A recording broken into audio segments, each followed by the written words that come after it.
Idea number 5, cerebral fighters aren't immune to that withdrawal. Usyk's identity as the smartest man in the room only means something with an opponent in front of him. So this is how I decipher this statement. It's like Usyk is a smart boxer, but just because he's a smart boxer doesn't mean that he can deal with the addiction that boxing brings. And sometimes the smarter you are, the more you can rationalize coming back. Because of course you can rationalize coming back. You inspire your people, you inspire the world, you make more money, you make more cultural impact, and it feels good. And the more you fight, the more you feed your team. There's a whole infrastructure that's based on Usyk. Every time Usyk fights, Usyk's team eats. Figuratively speaking, they get paid, and I'm assuming they get paid handsomely. So there's a multitude of reasons to carry on, not just personal reasons, not just individual selfish reasons, but there's reasons with regards to the team, there's reasons with regard to the passion, the service that he gives.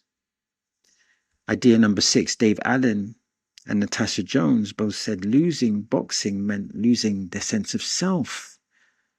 In a sense, it's not just a job. Or if it is a job, it's a great job because it's part of your identity. Usyk's public identity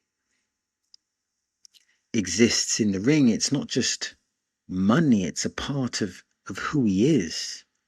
Boxing is important to Usyk. And as I've stated previously, it's important to his people. It's important to the world. It's important to boxing. He's held in such high regard. Usyk's massive credibility, his massive respect has come from his achievements that have come from the ring. So in the boxing world, his respect is very, very high. Who would want to leave that? Who would want to leave? And I guess there's this other thing as well. You don't want to leave too late. You don't want to leave boxing too late because that's when you get hurt. But you also don't want to leave too early. And that in itself can psychologically affect a fighter because you could think, nah, I got another great night in me. And I want to experience that. Because once you walk away, even if you try and come back, then it's even harder. So it's really understandable. And like I said, when we talk about it's more than losing a job, jobs have different meanings in different parts in the world. For example, in Japan, my understanding that in Japan, people treat their jobs with a very high regard. So I guess for Usyk, boxing is like a job in Japan. It's something that he's committed to. It's a major part of his life that he deeply respects. And he's given a large portion of his life to boxing. He's committed himself to boxing. So how hard is it? Imagine if you've committed your whole life to something and you've had all these successes and then you just are expected to walk away. That's a very difficult decision to make.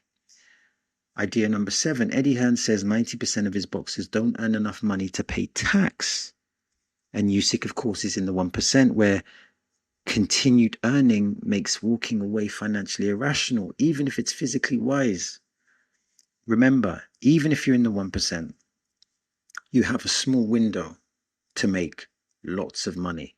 Now, the top 1% make a lot, but that financial window is very, very small. Plus, financial leverage leads to beyond food, clothing, and shelter. What do I mean by that? So, of course, when you're an athlete and you're an athlete of the highest level, you're looking to be able to provide yourself food, clothing, and shelter. Then you're looking to feed your family if you have a family. But then you'll have other aspirations, not just hobbies, but businesses. I believe that Usyk wants to build an academy. An academy, that's a huge financial investment. Even if it's just a time investment, time is still an investment. And of course, and this is different in different cultures, but you have the friend and family taxed. So if you're the one that's making millions, you'll have friends that will ask you for money for businesses or to help them out of a bad situation. And of course, you'll have family that will ask for money for various reasons as well. And all of that can be very difficult to manage. And the cultural expectations, they are different in different places. And the eighth idea is that boxing, there's no pension, there's no union, there's no aftercare system waiting for him. The sport is structurally built to keep elite earners fighting past their peak. Is this a problem? Clearly, it is a problem. And it makes you think, is boxing an unregulated financial jungle?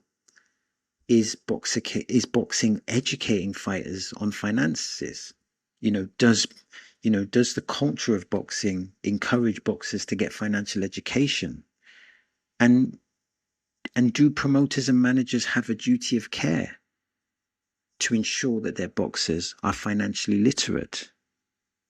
And when I say duty of care can be legal or ethical. Is there an ethical obligation of a duty of care, or is there a legal obligation of a duty of care? And remember, you can be financially literate. You can have a business degree, or you can have a master's degree in business, and you can still mismanage your money.